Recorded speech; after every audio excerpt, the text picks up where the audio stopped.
오늘은 가데스 바네아 배역의 비밀 13번째 시간이고 새롭게 읽는 구약 성경 시리즈로는 33번째입니다. 본문은 민수기 14장 36절에서 38절입니다. 민수기 14장 36절에서 38절 제가 봉독하겠습니다. 모세의 보냄을 받고 땅을 정탐하고 돌아와서 그 땅을 악평하여 온 회중이 모세를 원망하게 한 사람 곧 그 땅에 대하여 악평한 자들은 여호와 앞에서 재앙으로 죽었고 그 땅을 정탐하러 갔던 사람들 중에서 오직 눈의 아들 여호수아와 여분네의 아들 갈렙은 생존하니라. 출애굽한 이스라엘 1세대는 선조 아브라함과 하나님 사이에 맺은 언약을 지키길 거부하고 애굽으로 돌아가려 했습니다. 가나안 전쟁이 두려워서 애굽 우상에게 다시 절을 하더라도 가나안 땅에는 들어가기 싫다고 고집한 것입니다. 진노하신 하나님은 그들을 애굽으로는 절대 돌려보낼 수 없었기에 자기들이 소원한 그대로 가나안 땅에는 한 발자국도 들여놓지 못하도록 40년간 강야를 방황하다 죽는 형벌을 내렸습니다. 하나님은 4번이나 너희 시체가 강야에 엎드러질 것이라고 선언할 만큼 대노했습니다. 가데스 바네아 이후에 이스라엘은 하루도 장례식을 치르지 않는 날이 없이 죽음의 냄새가 진동했습니다. 하나님은 그런 참혹한 형벌을 내렸으나 아브라함과 맺은 언약을 취소할 수는 없었습니다. 그 배역에 참여하지 않은 2세대를 가나안 땅에 인도해 드리겠다고 그 언약을 다시 당신께서 보증해 주었습니다. 그래서 아버지들 대신에 전쟁을 치러야 할 아들 세대를 건강하게 보존해야 하므로 먹고 마실 것을 부족하지 않게 공급해 주었습니다. 배역한 1세대도 수명대로 살다가 자연사했는데 매일 똑같은 삶이 지루하게 반복되는 것 빼고는 큰 문제 없이 편안히 지낼 수 있었습니다. 하나님이 40일간의 가나안 정탐을 완전히 헛사로 만들었기에 그 하루를 1년으로 쳐서 40년 방황의 벌을 내렸지만은 365배로 부풀린 과도한 형벌이 아니었다는 뜻입니다. 실제로 그 40년 동안 매일 시체를 강야에 묻어야 하는 비참한 일만 있었던 것도 아닙니다. 배역한 1세대는 물론이고 어른이 되어가는 신세대도 계속 아이들을 낳았습니다. 매일 장례식을 치르는 숫자만큼 새 생명의 탄생을 축하하는 잔치도 열렸을 것입니다. 1세대로서는 빨리 자기들이 다 죽어야만 자식들이 그 헛되고 헛된 강야에서 벗어날 수 있습니다. 그러나 반역대에 아주 어렵거나 강야 방황 중에 새로 태어난 자녀들을 제대로 양육하려면 최대한 오래 살아야만 합니다. 하나님은 그렇게 하기에 합당한 기간으로 40년을 허락해 준 겁니다. 그 40년간 이스라엘 1세대에도 두 부류의 사람으로 나누어질 것입니다. 우선 자기들이 의도적 능동적으로 하나님을 거역하여서 그분의 싫어함을 받게 된 결과가 얼마나 허망하고 비참한지 절감하고서 진심으로 회개하는 자들도 나올 것입니다. 그런 자는 매일 출생을 축하하는 잔치에서 하나님이 자기 자식들을 붙들어주는 그 큰 은총과 권능에 크게 감사할 수 있을 것입니다. 반면에 아무 의미도 재미도 없는 삶만 반복되고 매일 장례식까지 치러야 하는 비참한 인생으로 만들었다고 하나님께 죽을 때까지 불평 원망만 하는 자도 많을 것입니다. 말하자면 강야 방황의 벌을 받은 1세대 전부가 다 영원한 심판을 받았다고 단정 지을 수는 없습니다. 하나님은 인간의 가장 깊숙한 심령까지 감찰하시고서 각 개인별로 구원 줄 자는 구원하시고 심판할 자는 심판하십니다. 모든 인생의 결국은 하나님의 영원한 은혜 아래로 들어가느냐, 영원한 저주로 떨어지느냐, 그 둘로만 나뉘고 중간 회색지대는 절대 없습니다.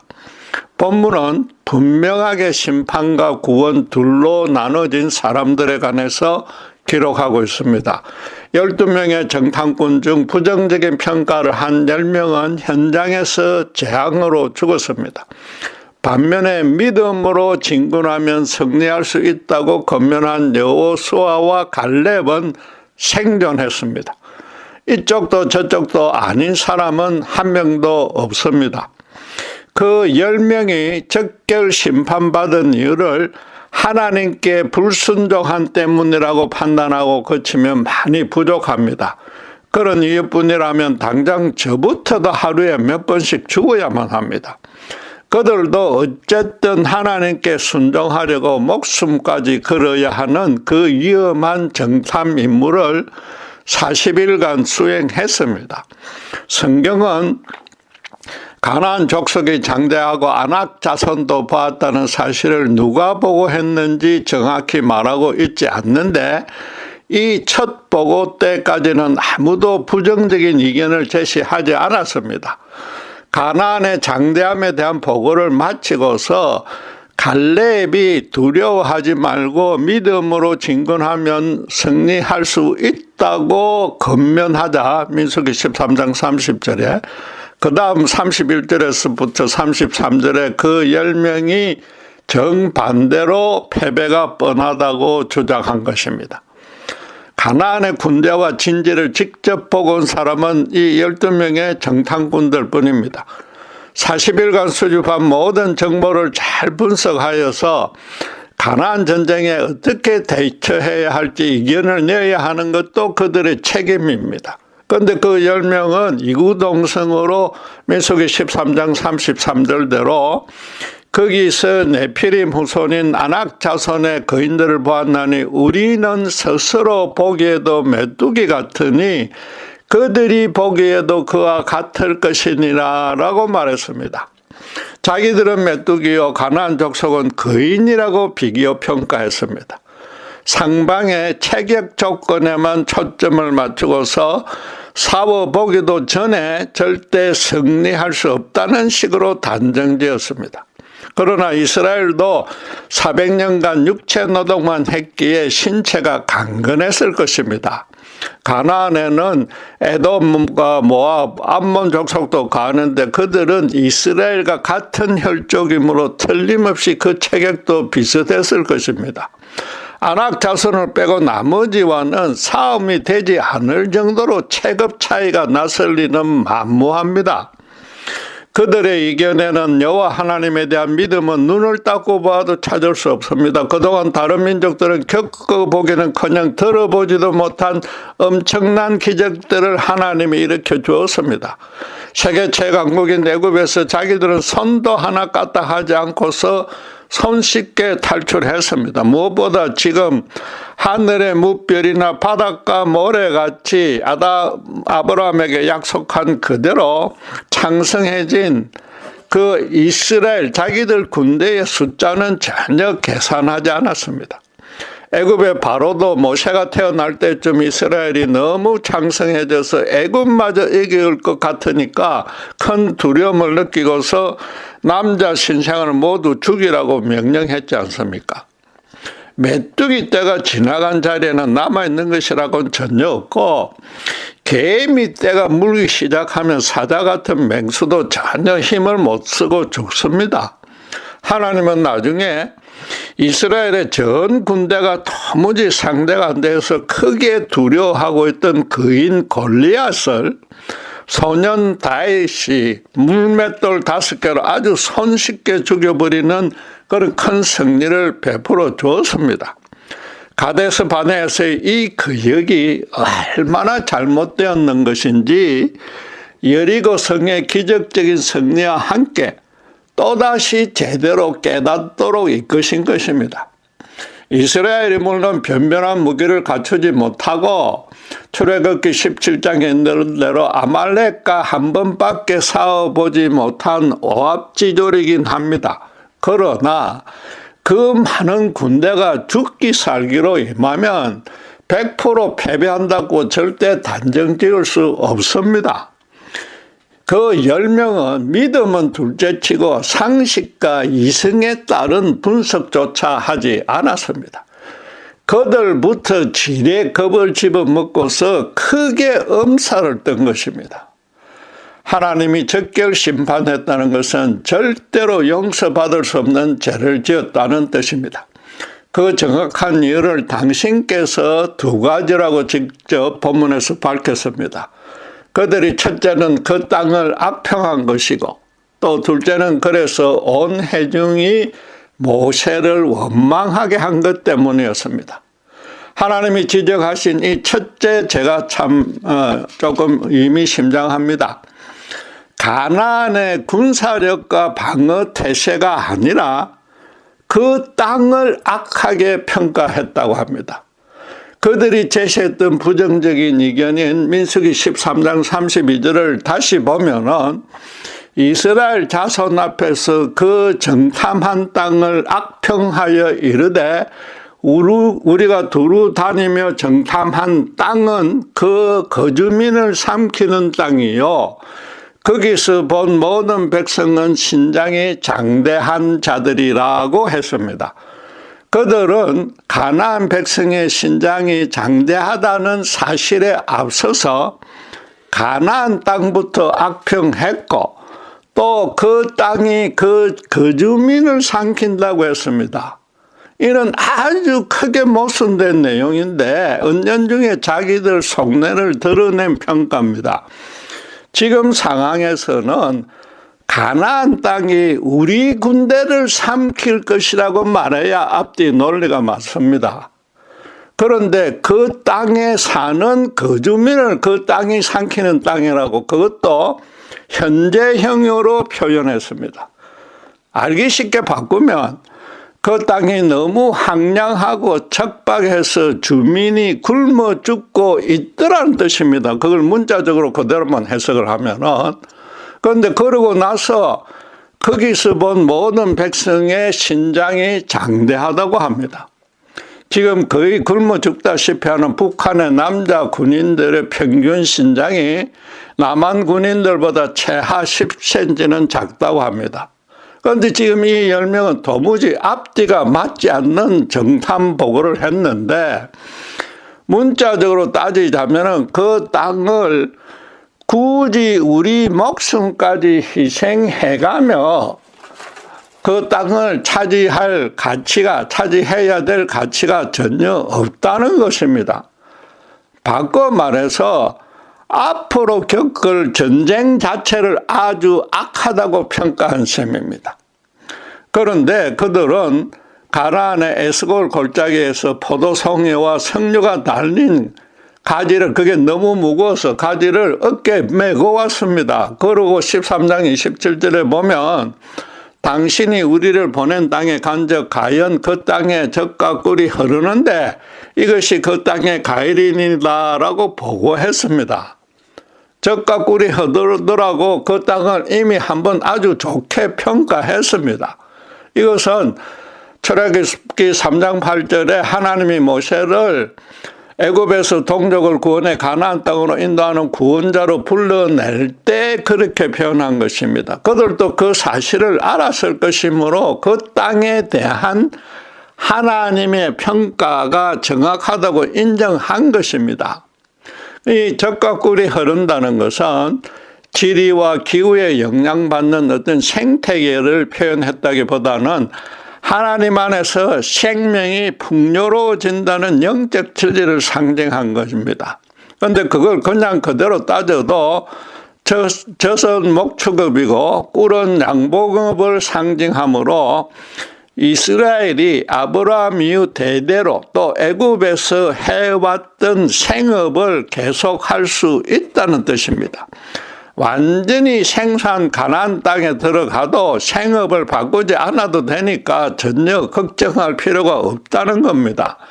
그리고 젖과 꿀이 흐른다고 했으므로 물을 부족하지 않게 공급해 준다는 뜻입니다. 말하자면 애굽에서 배웠던 곡물 농사도 할 수 있으니까 더더욱 염려하지 말라는 겁니다. 지금 다시 정리하자면은 그 10명은 가실 열매를 증거로 따왔고 그 땅이 아름답다고 긍정적으로 평가해 놓고는 백성을 격려하는 갈렙의 말을 듣자 거민을 잡아먹는 땅이라고 정반대로 번복했습니다. 말하자면 그들은 처음 보고할 때부터 어쩌면은 정확히 말해서 정탐하는 내내 무기도 변변찮은 우리가 이 장대한 가나안과 맞서 싸워봐야 상대가 안 되겠다는 생각밖에 하지 않았다는 뜻입니다. 그러니까 그들의 칼에 죽을 수 없다고 모세에게 대는 것입니다. 모세는 하나님의 대리인일 뿐이므로 하나님께 대놓고 거역한 것입니다. 하나님이 그들의 불순종한 행동이나 자식들만 염려하는 마음이나 전쟁에 대한 두려움을 두고 그렇게 크게 진노한 것이 아닙니다. 하나님의 평가가 옳다는 사실을 자기들 눈으로 확인하였다고 고백한 그 입술에 침도 마르기 전에 거꾸로 그 평가가 완전히 잘못되었다고 뒤집어 버린 겁니다. 나아가서 그 땅은 아무 설모가 없는데도 그 주민은 아주 강건하더라고 너무나 뻔뻔하게 모순된 의견을 제시했습니다. 한마디로 하나님 그분을 거짓말쟁이라고 악평한 것입니다. 하나님은 10명의 정탐꾼이 당신을 사탄처럼 거짓의 아비라고 대놓고 공표했기 때문에 적결 심판한 것입니다.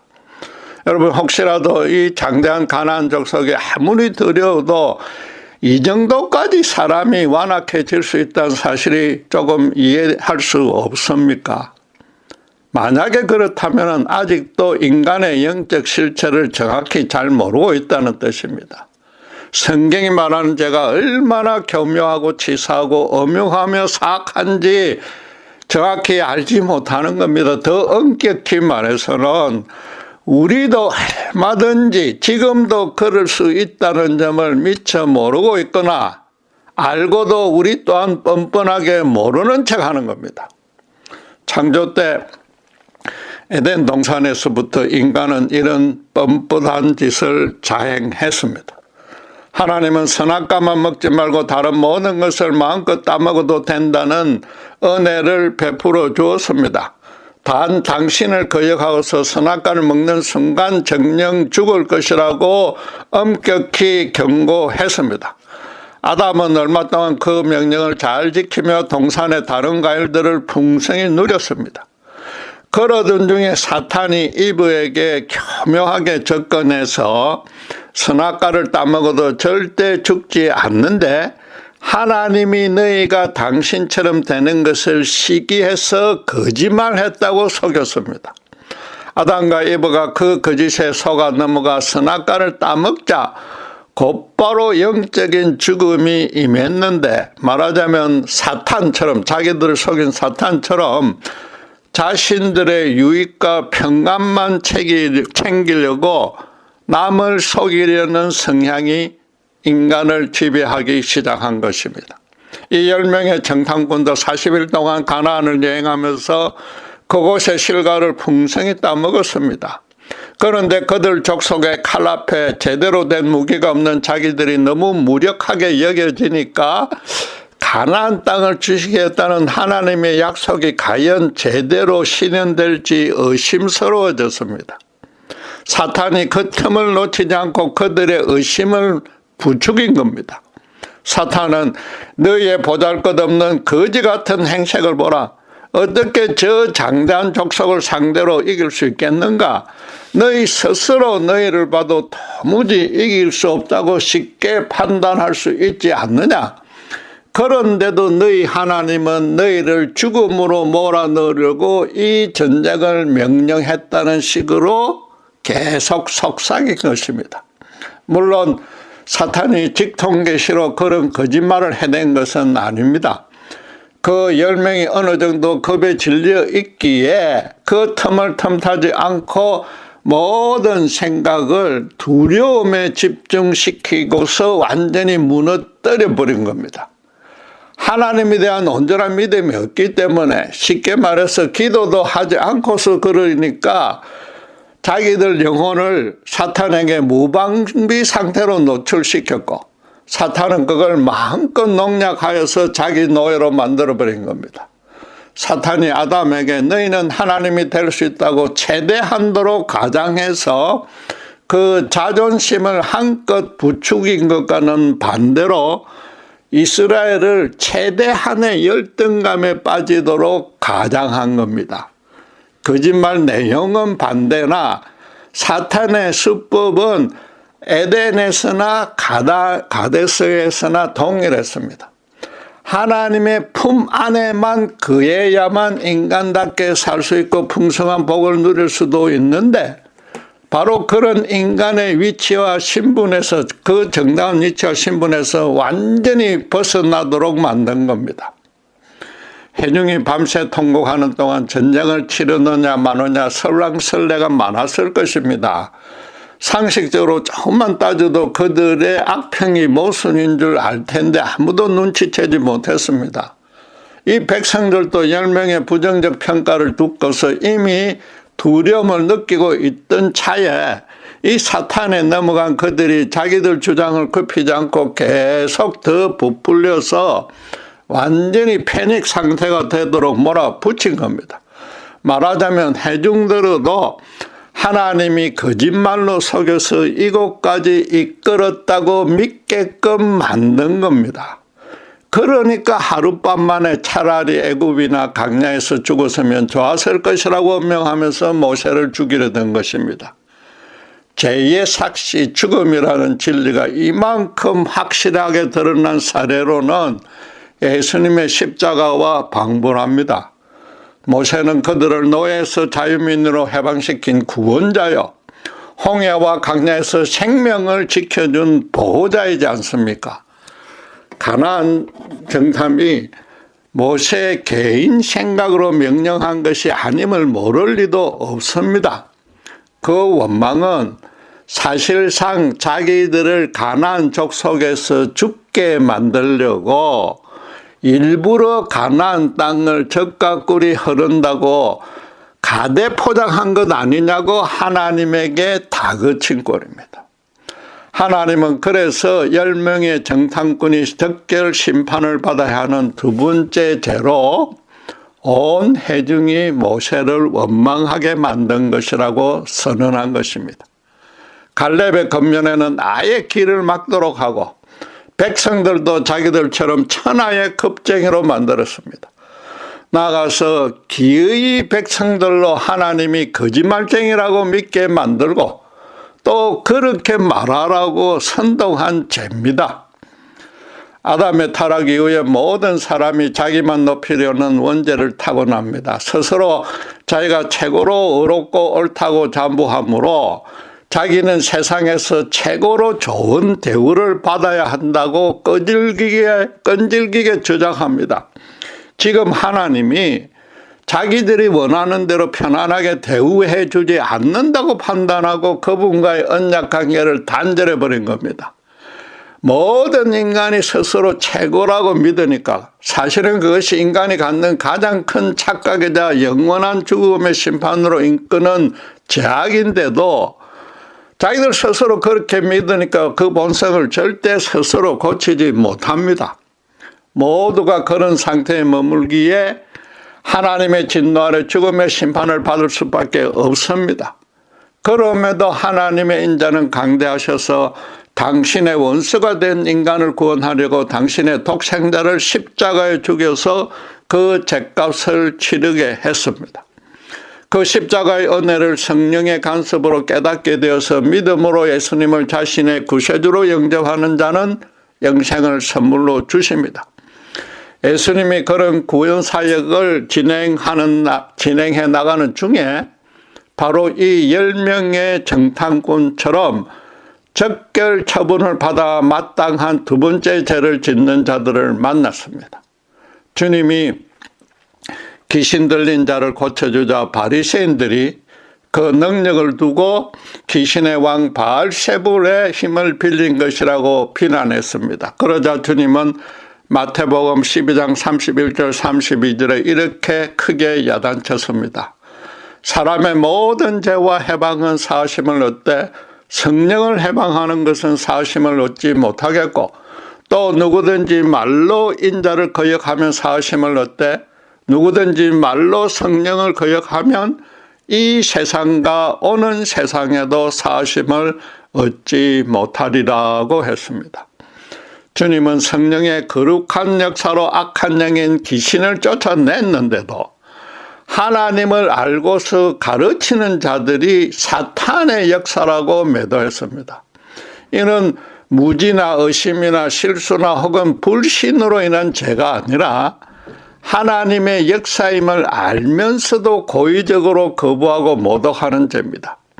자기를 높이려는 끈질긴 성향에 묶여서 자기들 전부를 바치며 진심으로 하나님을 사랑하고 있지 않기 때문에 예수님의 십자가 구원의 은혜도 끝까지 거역하고 대적하는 겁니다. 주님은 바리새인들에게 인자인 자신을 말로 거역하는 것은 용서받을 수 있다고 했습니다. 십자가 죽음과 부활이 실현되기 전이라서 당신을 단순히 인간 선지자로만 알고서 그 은혜를 온전히 믿지 않을 수 있다는 뜻이며 실제로 다들 그랬습니다. 지금도 또 그러합니다. 그러나 얼마 후에 십자가 사역이 완성되고 그 진리를 깨우쳐 줄 성령이 오면 그들에게도 구원받을 기회가 생긴다는 겁니다. 반면에 말로 성령을 거역하는 것은 이 세상과 오는 세상에서도 영원한 정죄를 받는다고 합니다. 감정이 격해져서 엄격결에 튀어나오는 의심과 원망의 말까지 심판한다는 뜻은 아닙니다. 말이란 것은 마음에서 나오는 것이므로 자신의 평소에 숨겨진 신념이 하나님을 거역 대적하고 있는 사람은 반드시 심판받는다는 뜻입니다. 바리새인은 백성들에게 율법을 가르쳐서 하나님의 뜻대로 따르게 인도해야 될 책임이 있는 지도자인데 성령의 역사를 사탄의 역사로 둔갑시켜 버렸습니다. 주님의 인기와 권능을 시기 질투하고 자신들의 금전적, 종교적, 정치적 권세를 지키기에 바빠서 백성들을 거짓말로 선동한 것입니다. 오순절에 강림하신 성령이 행하는 첫째 역할은 죄인을 해결시켜서 예수님을 믿게 하는 것입니다. 성령을 해방하는 죄란 사람들로 예수님을 믿지 못하게끔 거짓 진리로 방해하는 것입니다. 하나님의 구원 역사가 일어나지 못하게 막아서는 것이므로 사탄의 역사를 번창시키는 죄가 됩니다. 그러니까 주님이 오는 세상에서도 절대 용서받지 못한다고 단단히 못을 박은 것입니다. 이 10명의 정탐꾼들도 각 지파를 대표하는 지도자들격이었습니다. 그런데 밤새도록 그 땅은 아무 쓸모가 없고 오히려 거민을 망하게 하니까 굳이 전쟁을 치르며 차지할 필요가 전혀 없다는 새빨간 거짓말로 백성들을 선동해서 하나님을 대적하도록 이끌었습니다. 영적 지도자인 바리새인들이 백성들에게 예수님을 사탄의 종으로 매도했듯이 정탐꾼들은 해중들어 하나님을 거짓의 아비 사탄이라고 비하하게 만든 꼴입니다. 이게 어떻게 적결 처분의 심판을 피할 수 있겠습니까? 그런데 예수님은 당신을 사탄의 종이라고 매도한 바리새인들을 적결 처분하지 않았고 심지어 십자가에 당신을 달았던 마지막 순간에도 그들을 위해서 기도해 주었습니다. 말씀드린 대로 성령을 받지 못해서 자기들이 하는 짓이 무슨 힘인지 모르고서 그렇게 했다는 겁니다. 나중에 그들 중에도 자기 죄를 정확히 깨달아서 회개하는 하나님의 택한 자가 나올 수 있기 때문입니다. 주님은 공사역 중에 유다를 식민지로 정복해서 포갑하는 로마의 잘못은 전혀 언급하지 않았지만은 유일하게 유대교 지도자들만 7가지 제목을 들어서 저주하면서까지 야단쳤습니다. 백성들을 바로 가르쳐야 할 책임이 막중하기 때문인데, 첫 번째로 꾸짖은 말씀이 바로 오늘 본문의 2번째 죄였습니다. 마태복음 23장 13절에 하 있을진저 예식하는 서기관들과 바리새인들이여, 너희는 천국문을 사람들 앞에서 닫고 너희도 들어가지 않고 들어가려 하는 자도 들어가지 못하게 하는도다. 영적으로 어리석은 백성들을 거짓 진리로 오도하여서 천국의 반대쪽으로 몰아가고 있으므로 절대 용서받을 수 없는 가장 큰 죄라는 겁니다. 이 본문의 10명의 정탐꾼도 지도자로서 자기 책임을 다하지 못한 정도를 넘어서 정반대로 수행한 것입니다.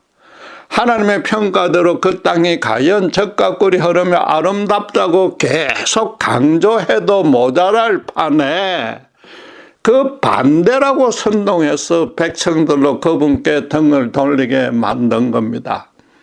그들은 자기 자식을 죽이기 싫었고, 더 정확하게는 자기가 죽는 것이 너무 싫었던 것입니다.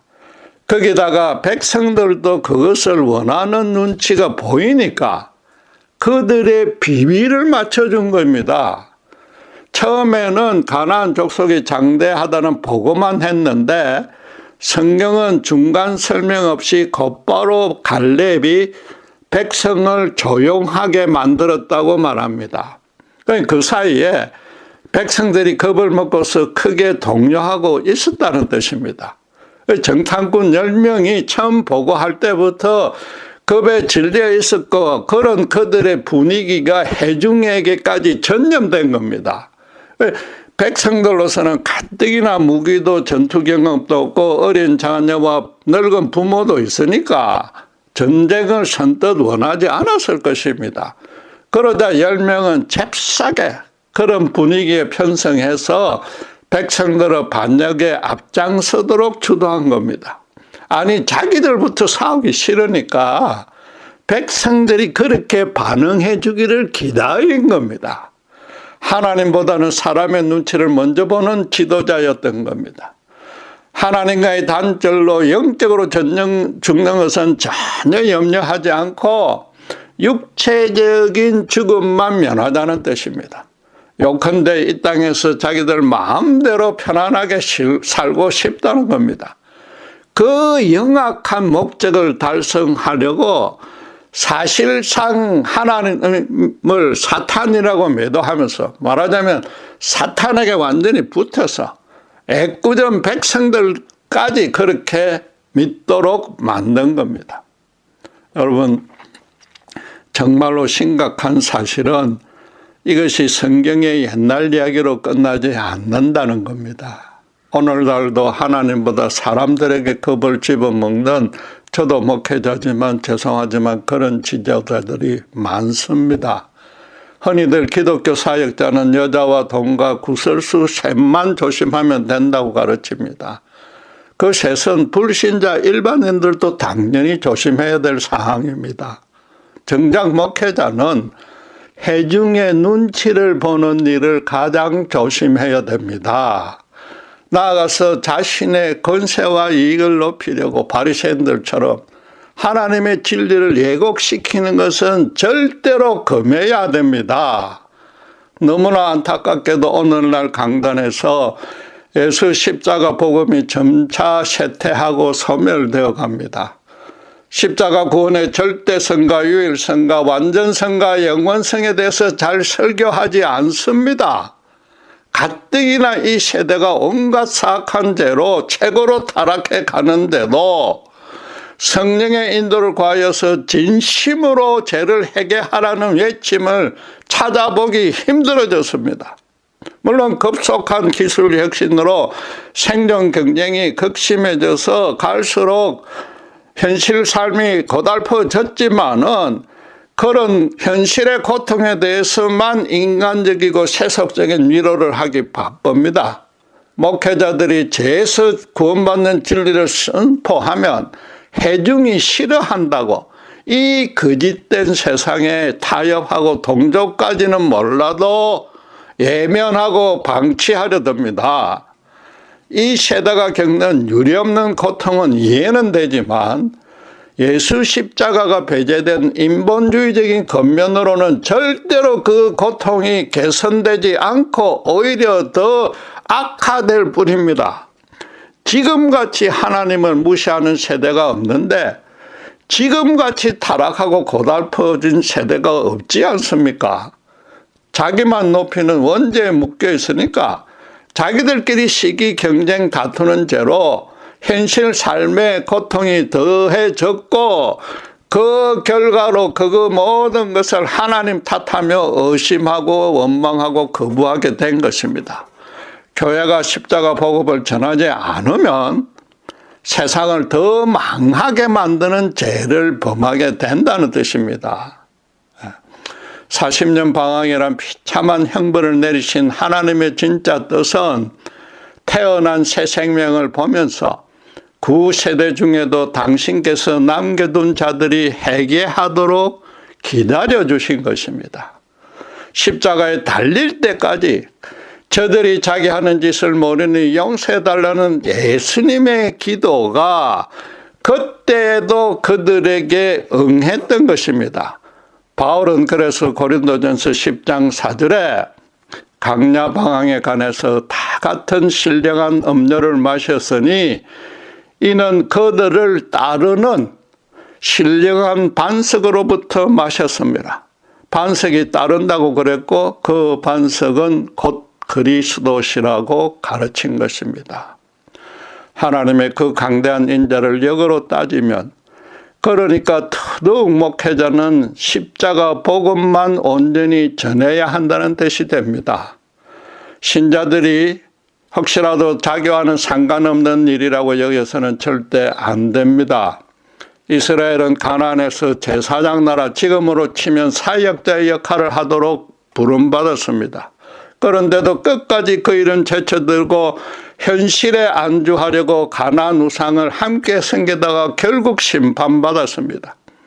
신약 신대의 모든 신자도 이스라엘처럼 자기 세대의 제사장 나라로 세워진 것입니다. 말하자면 교회에서 제대로 복음을 배워서 세상 사람에게 전하고 가르쳐야 되는 영적 지도자들입니다. 예수님의 유언이 모든 족속에게 복음을 가르쳐서 지키고 행하게 하라는 것이었지 않습니까? 여러분, 지금 우리 자신이 갈렙과 여호수아처럼 담대하게 복음을 전하고 있는지 진지하게 한번 살펴보길 원합니다. 혹시라도 10명의 정탐꾼처럼 사탄이 지금 내 꼴을 보라, 그런 주제에 무엇을 할 수 있느냐라고 자꾸 그런 속삭임을 듣고 있지는 않습니까? 그렇다면 당장의 길을 막고서 아예 상대도 하지 말아야 됩니다. 대신에 하나님의 고귀한 종으로서 이미 그분에 의해서 세워진 신분이라고, 그런 위치라고 재확인해야 됩니다. 그리고 성령의 권능 있는 인도를 쉬지 말고 기도로 구해야 됩니다. 그러면 언제 어디서나 그리스도가 주시는 참 생명의 냄새를 주변에 풍겨낼 수 있습니다. 만약에 그러지 않거나 게으르고 있으면 이웃을 하나님에 대해서 의심 원망하다가 거짓말쟁이로 조롱하도록 선동하는, 최소한도 그렇게 되도록 방치하는 죄를 범하는 것입니다. 기도하겠습니다. 예수님의 십자가 앞에 다시 한번 겸손히 우리 모두 무릎 꿇기를 원합니다. 이 세대의 사악함이 우리를 흔들고 현실의 고달픔이 우리를 넘어뜨릴지라도 십자가에 드러난 하나님의 인자와 권능만은 영원 무궁함을 잘 압니다. 너무나 부족하고 연약한 저희를 이 사탄에 미혹되어 갈 바 모르는 불쌍한 이 세대의 영혼 앞에 십자가로 인도할 귀한 소명을 맡겨주셨기에 참으로 감사합니다. 이 생명을 다하도록 때를 어떤 십자가의 진리를 가감 예곡 없이 전파하는 충성된 종이 될 수 있도록 저희들을 인도해 주시옵소서. 감사합니다. 우리 주 예수 그리스도 이름으로 기도드렸습니다.